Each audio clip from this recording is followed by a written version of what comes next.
All right, here we are. It is fast approaching now. Kickoff on Thursday night as the Kansas City Chiefs, the world champion Kansas City Chiefs, host the Detroit Lions to kick off the 2023 NFL season. And this is Jonesing for Football, our AFC Preview edition. Bill Jones here in Dallas and young Cody Winstead in Philadelphia with the Jonesing for Football logo over his right shoulder. Yes, we are set to go, and we welcome all of you watching on CBS News Texas.com. Yes, we are streaming worldwide now, young Cody. You're everywhere, Bill Jones. It's about time. We love it. We love all our new listeners and viewers, and we hope we can provide some good football insight for you. And by the way, you can find us wherever you find your podcast on your cell phone. Okay, that's all I can say about that, right, Cody? We're That's everywhere. Right. I got right? my cell phone. Yep. Okay. We got tons of downloads. We need even more. We love everybody. Join us on social media too, right, Bill Jones? That's how we do it. That's right. Okay, well, tell us what our Jonesing for Football handle is on X, or as it were, if not Twitter, whatever it was. Let me look it up real fast. But Just search Jonesing for Football and you'll come up with it. Yeah, I'm CBS 11, Bill Jones. And Cody, maybe you know what your own Twitter handle is. I do. It's Jonesing for F-ball is the handle, and Cody Wins 25 is my Twitter handle. All right, very good. All right, so we in a previous episode we previewed the NFC, and we gave you a whole bunch on the NFC East, especially because that's where our wheelhouse is, me in Dallas and Cody in Philly. But now we're going to jump into the AFC, where those world champions reside in Kansas City. And I got to tell you, Cody, there are some intriguing divisions in the AFC. No doubt about it. I love the AFC East. I think it's going to be extremely competitive. I also think the AFC North, Bill Jones, it doesn't get talked about as much as potentially the best division in football, but I think that could actually come to be the case by the end of the season. It's the new black and blue division in football, which used to be the NFC North once upon a time. And of course, things could get interesting out west as well. And how about I kick things off? We started with the NFC East. Why don't we start with what I consider to be the most intriguing division in football, the AFC East? What do you think about that?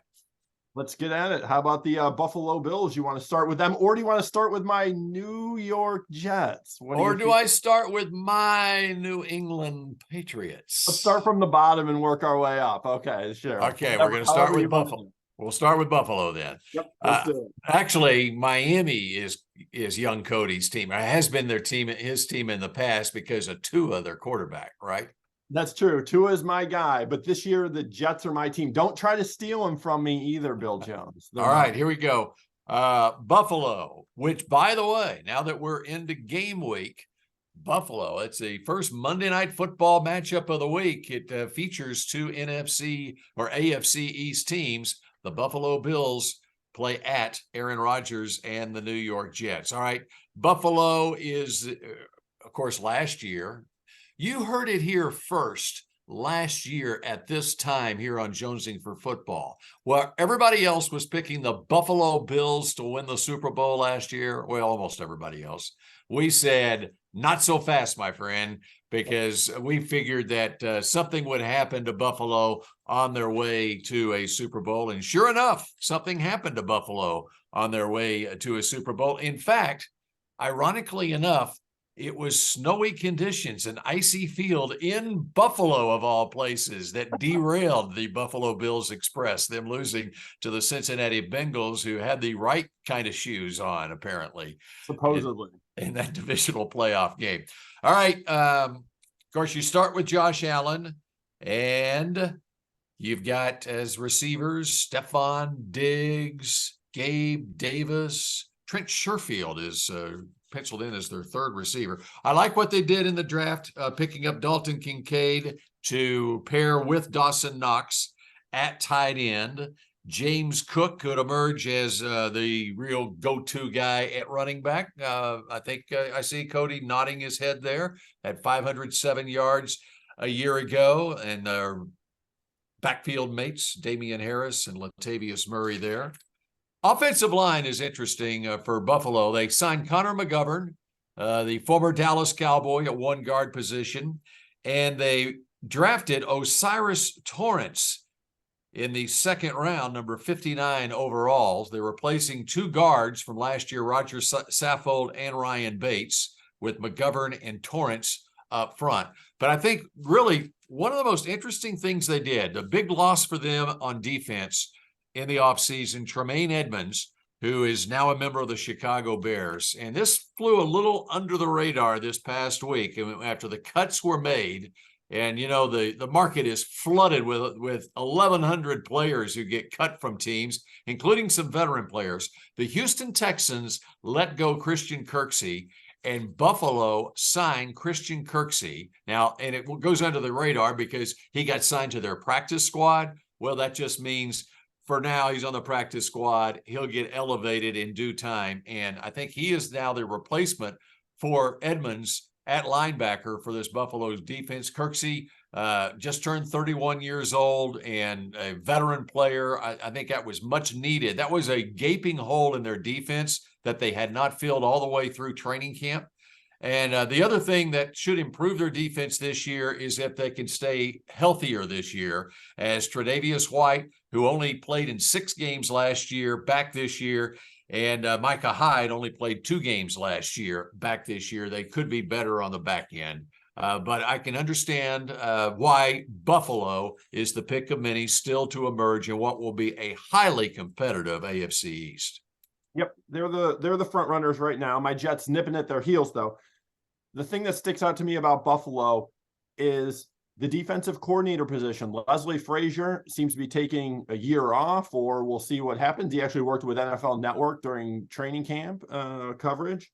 And with him as the DC, they've had top 2 total defenses 3 out of the last 4 seasons. And so now head coach Sean McDermott's taken over the defense. And as you kind of mentioned, they are loaded with veterans, Kirksey being one of those guys now, but Von Miller, he's starting on PUP, but still Greg Rousseau, Ed Oliver, Leonard Floyd, Trey White, Kyer Elam. They've got the safety tandem of Micah Hyde and Jordan Poyer. So a lot of very good proven players on that Bills defense. Yep. And so, you know, that's one of the storylines throughout this division is at the coordinator position on several of these teams. Bill O'Brien in New England and Vic Fangio in Miami, a couple of those guys. So, which takes me to Miami, and that might be the biggest offseason acquisition for the Dolphins. Vic Fangio is now the defensive coordinator. And the big question on offense, can Tua stay healthy? With the concussion issues that he has had in the last year or so. They did sign Mike White as a backup, keeping Skylar Thompson as a third quarterback. They at wide receiver, one of the strengths of the team, Tyreek Hill, big money spent there, big draft pick, 6th overall 2 years ago, Jalen Waddle. And they added Braxton Berrios as a slot receiver and return guy. And he was productive with the Jets last year. As you go forward with them on their offensive line, and that's one of the keys for all these teams is the offensive line.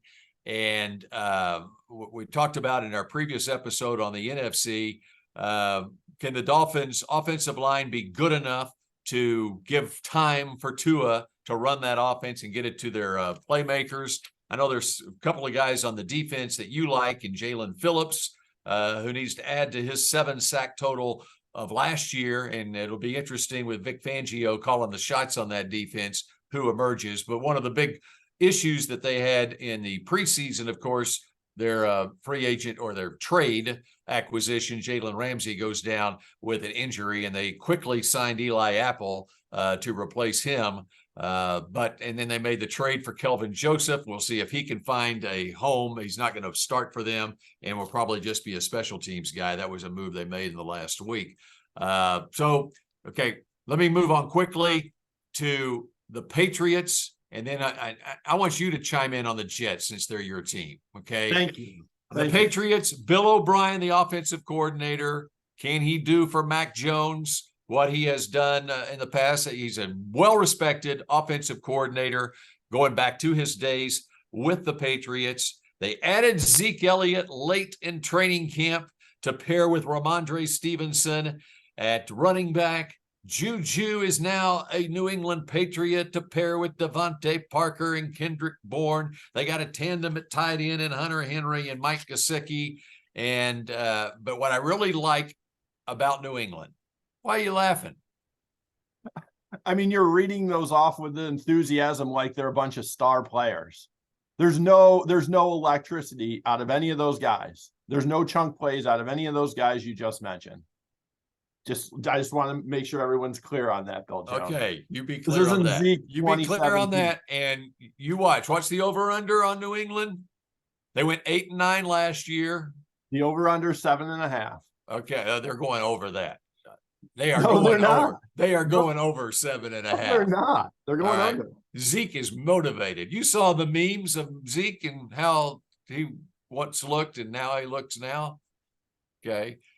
Here's the big deal with this team, and this is the calling card for Bill Belichick. It's his defense, and they return virtually everybody. They are only missing 17 starts off their defense from last year, and that would be the retirement of Devin McCourty. And they've added pieces to their defense with the first 3 picks in the draft in Christian Gonzalez at cornerback, Keon White on the defensive line, and Marte Mapu at linebacker as a sub-package guy at linebacker. The New England Patriots are going to surprise the Cody Winsteads of the world, and they are going over 7.5 wins. Now, you tell me, we're going to break from protocol here because you're so fired up about Aaron Rodgers and the New York Jets. You tell me why the Jets are going to win the division. Absolutely stacked on both sides of the ball. Let me just start and end there. Aaron Rodgers is returning to form. Maybe not MVP form, but he's going to be the old Rodgers. I love him. And they've got playmakers galore on the offense.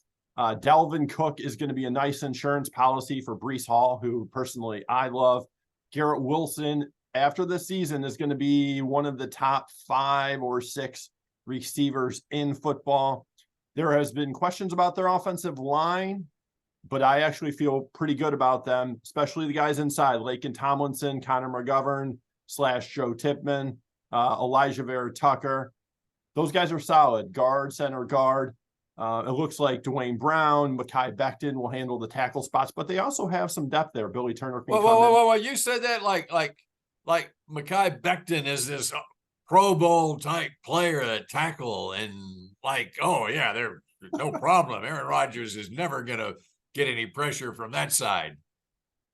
Mekhi Becton won the job, Bill Jones. That's all I'll say. He was the subject of trade rumors, trade talk throughout the preseason. But Mekhi Becton, he's going to be an all-pro. Didn't say that. I say he's going to be solid, and they have depth if he's not. Let me get to this defense because they finished 4th in total defense and scoring defense last year. And what's amazing, they finished last in both of those categories in 2021. Quinnen Williams, the guy that runs everything up there, he's a monster, as we're all seeing on Hard Knocks. 12 sacks last year, second most among D tackles, and their pass rushing group is one of the best in the league. Carl Lawson, John Franklin Myers, Quentin Jefferson, Jermaine Johnson, and Will McDonald is, to me, a sleeper for an offensive or a defensive rookie of the year.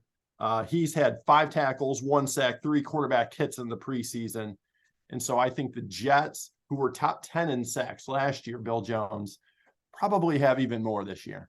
Okay. And that just shows you. I just wanted to showcase for all of our listeners and viewers out there exactly what Cody Winstead can do off the cuff.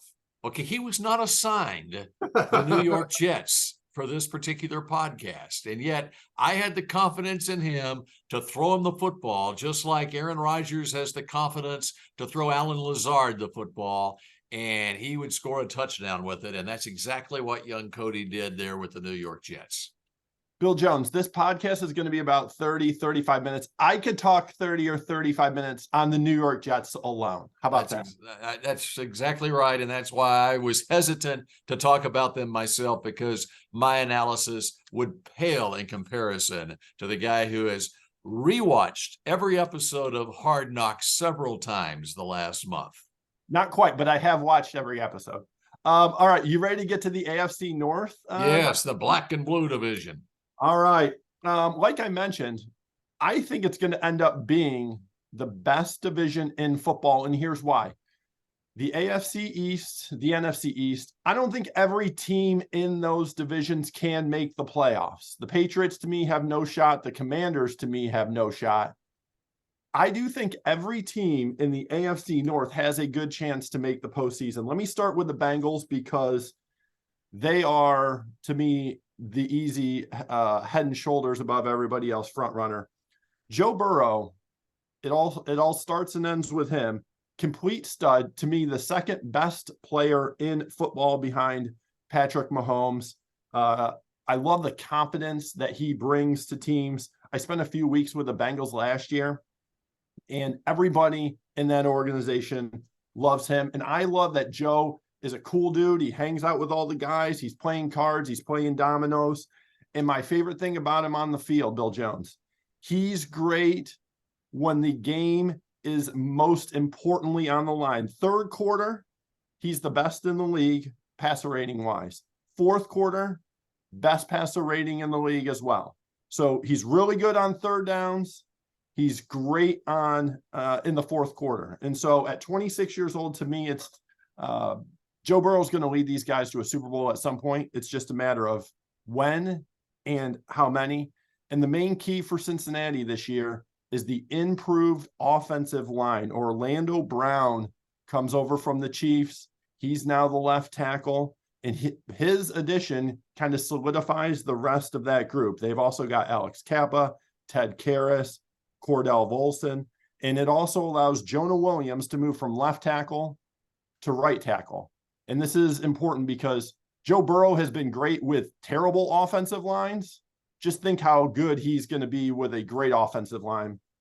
To me, Joe Burrow is the MVP front runner right now. I think he's going to win the award. I'm just giving you that 1 week ahead of our award predictions. Oh, wow. Defensively, the things that stick out. They lost both safeties. Jesse Bates and Von Bell, they were actually the two highest paid safeties in free agency. Those will be big losses, but they've actually kind of been planning for this in the years past. They drafted Dax Hill a couple years ago. He'll step in, and they also added Nick Scott, who's a former Super Bowl champion, to jump into the other safety spot. So the Bengals defense, kind of like it's been in the years past. Not a lot of star players, but very solid. And I think that's how Cincinnati will be the kings of the AFC North again this year. All right. I like it. And it all centers around the quarterback staying healthy, which he was not healthy in the preseason, but did return. He's going to be good to go to start the season now. Yes, sir. That's the plan. The calf injury, not a big deal. Let me get to the Ravens. Lamar Jackson is the key to everything there. And they're kind of putting it all on Lamar. They've given him a new contract, 5 years, $260 million. And I'll be interested to see how their offense flows now. There's a new offensive coordinator, Todd Monken. He comes in. He was at Georgia in the college game. And it seems like they're going to be a more spread it out, sling it around type of offense. They've added Odell Beckham. They drafted a first-round wide receiver in Zay Flowers. They have Nelson Aguilar. They also have Rashad Bateman. And so instead of the traditional ground and pound, which is what Baltimore has been with Lamar and been very successful when Lamar's healthy, it seems like they're going to be a more sling it down the field type of offense this year. I'm actually a little worried about that. I don't know if that really makes the most sense. To me, Lamar's skill set works best when you're using him in the run game and you're able to utilize your tight ends, man. Mark Andrews is terrific. Isaiah Likely, we showed last year that he's a really good player too. And so I have some doubts about the Ravens offense this year. The other interesting thing for the Ravens, I'm looking at their schedule. They open with Houston this week, and they also have a non-division game in week 3 against Indianapolis. You figure those are 2 wins, and a non-division game on October 15th at Tennessee, which could be a win. Okay, but those are sandwiched around 3 division road games. Week 2, they play at Cincinnati. Week 4, they play at Cleveland. And week 5, they play at Pittsburgh. But even if they lost all 3 of those division road games, which I don't think they will, I think they'll win probably one of them. They would probably be 3-3 to start the season, and they have to feel good about things because they get those division games at home, all 3 of them in the last half of the season. Yep. My questions about the offense. I don't have any questions about the defense, though. They've got some great players there. We know Roquan Smith, Marlon Humphrey. They've added Jadeveon Clowney, Patrick Queen, Marcus Williams. They've got some young guys as well. So the defense is going to be great no matter what happens with the offense. All right. How about the Steelers, Mr. Jones? Kenny Pickett is the future there. I watch a lot of Steelers games being here in Philadelphia, and I like him a lot. He's quiet in the pocket. He's not a Justin Herbert going to throw for 40 touchdowns. That's just not his style. But he is, like I said, quiet in the pocket. He did have 7 touchdowns, 9 picks last year. But I was really impressed with how he progressed through the season. He had 8 picks in October and only won the rest of the season. So my guess is Mike Tomlin said, hey, you can't turn the ball over. That's the only way we're going to lose games. And to Tomlin's credit, that's what happened. They won 6 of their final 7 down the stretch. And in the preseason, Kenny Pickett has been terrific. 13 of 15, 199 yards, 2 TDs, no picks, perfect passer rating. So I think he's going to take a really nice step forward. And I think George Pickens is going to be his guy for the record. Defensively, TJ Watt, if he plays Bill Jones, the Steelers win games. 8-2 with him. 8-2 with him, 1-6 without him last year. And so he's kind of that difference maker. They've also got a lot of great players over there. As you know, Cam Hayward is my Buckeye guy, still balling at 34 years old. Alex Highsmith got paid. He's a rush end type. And so I really like Micah Fitzpatrick on the back end. The Steelers defense is going to be really good once again. Physical brand of football. Mike Tomlin's been doing it for so long there in Pittsburgh. And I watched just a little bit of Pittsburgh in the preseason, and they look really good in this preseason. But the guy that I wanted to look for was my guy, Darnell Washington, the rookie tight end, who slid to the 3rd round because he has a knee issue, and he looks healthy, and he's actually playing. I know that there are NFL teams that had him off the board. I liked him as a 1st-round pick just because of his mauling blocking ability as basically a 6th offensive lineman on the edge, but also he had the athleticism to make plays downfield. And I'm just going to tune in to Steelers as long as Darnell is healthy. I'm tuning into Steelers fans just to watch him. I love that guy. Yep, I know Daniel Jeremiah loves him as well. And I heard DJ say he weighs around 280 as a tight end. I mean, like you said, a six offensive lineman. He might fit the offensive line. Well, he fits perfectly in that whole Steeler mentality of how they play football, and in the black and blue division, which leaves the Cleveland Browns for you. Yep, one of my sneaky teams. I like what the Browns have this year, mostly because of the offensive line and defensive line. Jedrick Wells, Joel Bitonio, Ethan Posick, Wyatt Teller, Jack Conklin. They're going to be awesome in the run game, just like they always are. Top 6 in rush yards each of the last 3 seasons. And I like what they did with the defense. They bring in a couple good players along the D-line, Delvin Tomlinson, Zadarius Smith, to go along with Myles Garrett, who is a complete monster. Jim Schwartz comes over, brings his Y9 defense. And by the way, Myles Garrett is going to have probably 1 million sacks this year, maybe 2 million. He's going to have a lot of sacks. But I like what the Browns are doing there. And I think the Browns are a sneaky team to potentially make the playoffs. You know, you mentioned Myles Garrett. You mentioned TJ Watt. We talked about Micah Parsons. The race for Defensive Player of the Year in the National Football League is going to be very interesting this year. All right, you want to move on to the AFC West, my other division? Let's get it. Okay, and of course it starts with it might end with the Kansas City Chiefs and Patrick Mahomes. Very interesting, Andy Reid's preseason philosophy to play the starters. And I like it. He's fearless doing it because all it takes is one little injury to Patrick Mahomes, and they got Blaine Gabbert leading the show there, and they're not doing what they've done in the past. Right. But I was looking at the beginning of their season and starting with this Thursday night game against the Lions, and then they play at Jacksonville. Then they get Chicago at home. Then they play at Aaron Rodgers and the Jets, and then they're at Minnesota and Denver. I think that they are, not just because they have a really good explosive team, they're set up well to start the season well. And I think Andy Reid, especially with Chris Jones holding out, he felt like this team really needs to get off to a good start in September. And that's probably one of the reasons that he played his starters as much as he did in the preseason. I think they're going to be clicking from the word go. And, you know, obviously it's Mahomes and Kelsey, but they have to have other guys step up. And at receiver with MVS and Kadarius Toney now there, Sky Moore. They've got weapons on offense, but if you've got Patrick Mahomes at quarterback, then they had to shore up their offensive line a little bit. As you mentioned, Orlando Brown is now with the Cincinnati Bengals, and they've got Donovan Smith, who comes over from Tampa Bay to start at left tackle, Jawan Taylor, who comes over from Jacksonville to start at right tackle, and you got to love the interior guys with Tooney at guard and Creed Humphrey, one of the best in the game, at center. They're going to be fine up front. Defensively, they added King Felix out of Kansas State as an edge rusher, and Felix Anaduke Uzoma.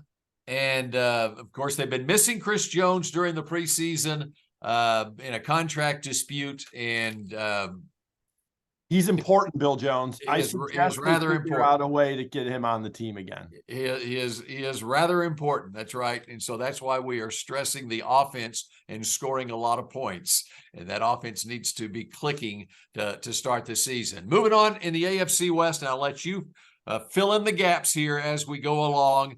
The Chargers. Okay, let's go to the Chargers. And you got Justin Herbert. You got a new offensive coordinator in Kellen Moore. And you just got to love what they have for Justin Herbert to throw to with the addition of Quentin Johnston out of TCU, a rookie first-round draft pick, with Keenan Allen, the veteran, Mike Williams, the veteran, and Gerald Everett had 50 catches last year at tight end. Of course, Austin Eckler, and another guy that has been in a contract dispute, and we all have respect for what Austin Eckler can do, right? Both in the run game and catching the football out of the backfield, with 107 catches last year, Austin Eckler. Up front on their offensive line, they've got young guys. They were beset by injuries last year, but they have been steadily shoring up the offensive line with the drafting of Rashawn Slater and Zion Johnson the last couple of years.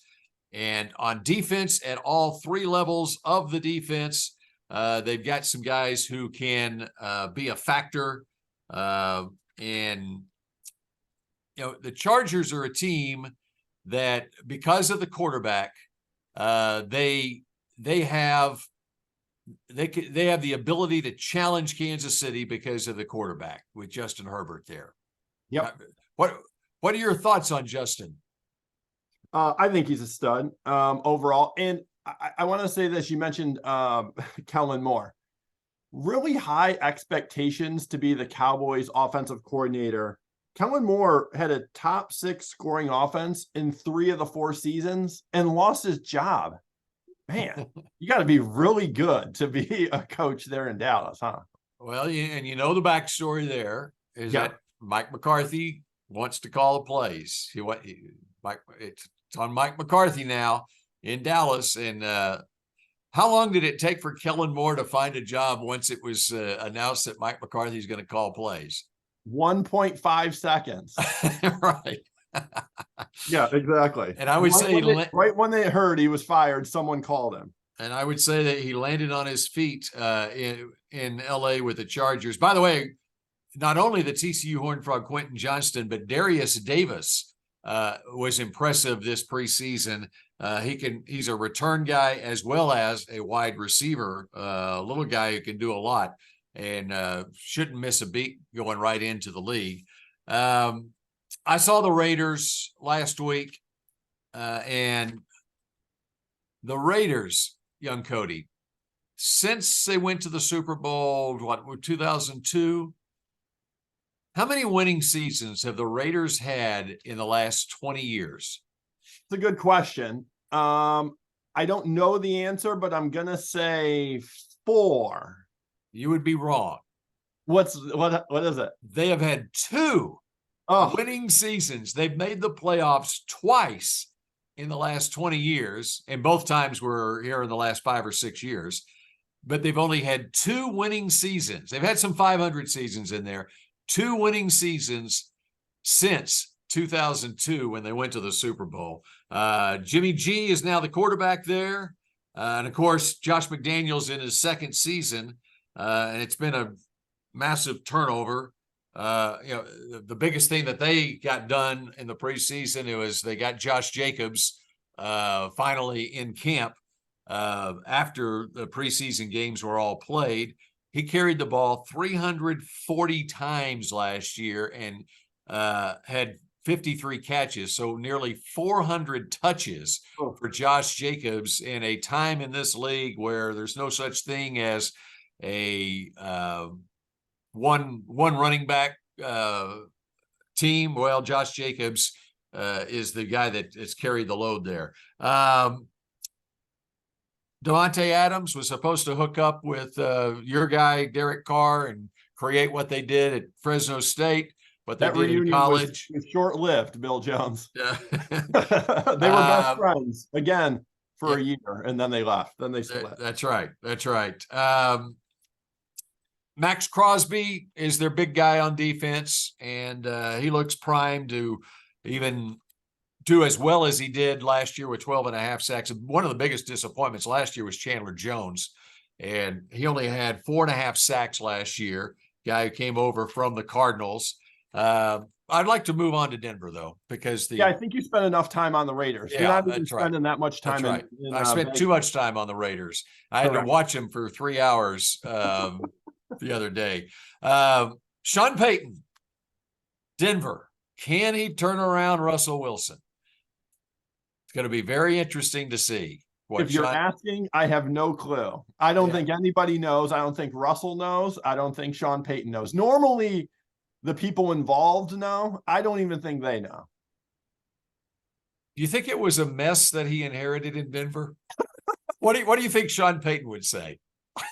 I think he's already said the quote's out there. You can go read that online. All right. So what the Broncos have tried to do to get Russell Wilson righted, get his career righted, they've tried to correct what was going wrong up front on their offensive line, and thus the acquisition of Ben Powers, the former Oklahoma Sooner, to play left guard, Mike McGlinchey, the former Fighting Irish of Notre Dame, first-round draft pick of the Niners in 2018 to play right tackle. They've got Garrett Bowles, a first-round pick at left tackle. So they've done what they can up front to give Russell Wilson time where he's not running for his life. At wide receiver, if they can stay healthy at wide receiver, they've got some players there, but they haven't been able to stay healthy at wide receiver. I used to think that Cortland Sutton and Jerry Jeudy and blah, blah, blah. I don't know. I mean, these guys just every year they seem to disappoint. Every year I pick them on my fantasy team, and then every year they disappoint. So I've jumped off the bandwagon. I don't even know. I do like Javonte Williams, though. Yeah, Javonte Williams, but he's coming off an injury also. Exactly. And I liked him coming out of North Carolina last year in the draft. He was the number 35 overall pick, but he only played 4 games. They added Samaje Perine to back him up. and hopefully he is healthy for the Broncos. And Marvin Mims, my guy out of Oklahoma, the rookie wide receiver, should get some touches this season. And then the Broncos on defense, the secondary, you have to love what they've got on the back end of their defense with Pat Surtain and Justin Simmons. Simmons at safety. You've always been a Caden Stearns fan. I like the rookie they drafted out of Boise State who had some injury issues in the 6th round as a sleeper, J.L. Skinner. He's not going to, probably won't do much this year, but on down the road he could. It's a 2-horse race in the AFC West, Kansas City and the Chargers. Yep. Let me finish us off here with the AFC South, Bill Jones. It's a 1-horse race in the AFC South. It's all Jags all the time. It took 25 games, but we were finally starting to see the Trevor Lawrence we all expected there in Jacksonville after being selected number 1 overall in 2021. Began his career winning just 5 of his first 25 games, but we saw a different player from November on last year, going 7-3 down the stretch, winning a playoff game, and having the 3rd best passer rating in the league. And now the question becomes, can he elevate to that group with Mahomes, with Burrow, with Josh Allen, or will he be kind of a tier down? I love what the Jags have done with Doug Peterson. They brought in an offensive coach, made things easier on Trevor Lawrence, and they're putting some weapons around him. I think Calvin Ridley, his addition from the Falcons, is going to be very important. Christian Kirk had a nice year. Zay Jones, Travis Etienne. I drafted Evan Ingram as my tight end in fantasy. For those of you who really care, probably not many. But I do think Trevor Lawrence this year is going to be an MVP contender. Defensively, they've got some nice players as well. Foye Oluokun led the league in tackles each of the last 2 years. Rayshawn Jenkins had 100+ tackles. Devin Lloyd had 100+ tackles. And so the Jags are building something for the future there. And I think this is the year that they kind of separate themselves from the rest of the AFC South. Because there's not much else in the AFC South, right? True. Bill Jones, this is called, I'm passing it off to you to talk about Luke Fortner. Are you not going to do that? Well, I'm just shocked that he wasn't the first guy that you mentioned on those Jacksonville Jaguars. They should have Luke Fortner just play all 5 positions. He would be 1 lineman to go to block all 4 D linemen or 3. Yeah. I think to wrap up this AFC South, we can kind of group the Titans, we can group the Colts, we can kind of group the Texans all together. The Colts and the Texans starting young quarterbacks, Anthony Richardson in Indy and CJ Stroud in Houston there. Both guys are going to be week 1 starters. We'll see what happens. I think both had kind of ups and downs in the preseason. Wait. They're both going to be week 1 starters or week 1 starters? I see what you did there. They are going to do it kind of opposite, right? So I was at Colts camp. Anthony Richardson is a complete freak. He's Ben Roethlisberger's size with Justin Fields' speed. And so he's going to be a lot of the run game. They need to get Jonathan Taylor back. I was at Colts camp the day Jonathan Taylor requested a trade. It was crazy. Jim Irsay was there in this like Jerry Jones type bus. And then he came out on a golf cart and there was a trade request. They need to get Jonathan Taylor back because if they do, I thought those guys could lead the league in rushing. Anthony Richardson and Jonathan Taylor, if they're on the field. Yeah. Unfortunately, JT is going to start on PUP and we'll see what happens with the trade and who really knows. But regardless, it's a rebuilding year in Indy. And the same goes for Houston as well. I watched CJ Stroud every snap of the preseason, struggled at the beginning through a bad pick against the Patriots in the first preseason game, but looked a lot better. They actually played some of the other starters, gave him some time, gave him some receivers to throw to, and he looked good. But he's going to do it through the air. Very accurate with his passes, as we all know. But regardless, it's still a rebuilding year for the Houston Texans, even though DeMeco Ryans bringing some of his guys over on defense as well. Will Anderson looks like he's going to be a monster, and two great building blocks going forward for me for the Texans. CJ on offense, Will on defense, and they'll just be able to add to those guys. In Tennessee, I'll be honest with you, I really have no clue what they're doing. They let a lot of veterans go. They draft a quarterback in the second round, but for some reason they're playing Ryan Tannehill, and then they had DeAndre Hopkins. So like they're getting rid of a bunch of guys and then going with some veterans. I don't really know what Tennessee is doing. I mean, I trust Mike Vrabel to figure it out, but they're probably a 7 or 8 win team. But, you know, they're kind of stuck in the middle, Bill Jones. They're not good enough to contend. They're not bad enough to get a top 3 draft pick. So I'm not really sure of the plan there in Tennessee. Well, and they were 7-10 last year. And in that division, they're good enough to contend. Because all it takes with Jacksonville, and we're not saying Jacksonville is Kansas City, but all it takes is one injury in Jacksonville to Trevor Lawrence, and it's a wide open division. And so you do what you can with what you have. In Mike Vrabel's case, and he's over the course of his whole time there, they seem to have overachieved, and they do it with that run game. And Derrick Henry, you know, he had over 1,500 yards rushing again last year. Here's another one that, like Josh Jacobs, he had 349 carries last year. Those are about the 2 teams in the league that relied on one running back. And well, you can say Eckler with the Chargers, but he caught the ball over 100 times, you know, for his touches. So I love Austin Eckler. Drafted him number 1 overall in my fantasy draft. Led the league in scrimmage touchdowns each of the last 2 seasons. Let me just I'll stop dropping nuggets, Bill Jones. And you're in a PPR league, right? I am, yes. Yeah. It was either him or Christian McCaffrey. I went towards Austin Eckler. One, because they have a great OC, and that was kind of a joke. But and there's now a lot of competition for Austin Eckler in the backfield there. Elijah Mitchell will get probably 5 to 7 carries there in San Francisco. So CMC going to share a little bit there. All right. For those of us, as we wrap this up, you mentioned fantasy football. For those of us who have our big draft tonight, here as we approach Thursday night in the first game, if I have the first pick in the draft, I should take whom? I say Austin Eckler. Okay. All right. He's good to go. Do you have the first pick, Bill Jones? I don't know yet. It hasn't been determined yet. Yeah, we'll draw straws and see who gets the first pick.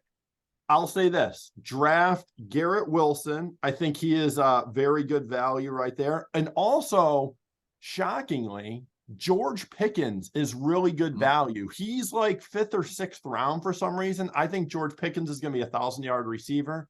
And so maybe someone you can get a little bit lower. So maybe you stack your running backs at the top. All right. I like that. And that sets the table for this. Our next podcast, our season predictions. It will be a can't miss edition of Jonesing for Football. You've got something up your sleeve, I can tell. I have something up both sleeves, Bill Jones. Oh, he's just showing off his guns is what he's doing for our CBS News Texas viewers.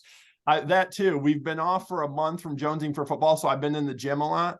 But no, seriously, I do have a handful of surprise picks. I promise you, you're going to be very shocked at a lot of my picks. When we All right, very good, including our Super Bowl pick for 2023. That does it for this edition of. Well, let's end this the proper way. Okay, we've got a way that we're finishing off. Have we mentioned Babe on this entire podcast yet?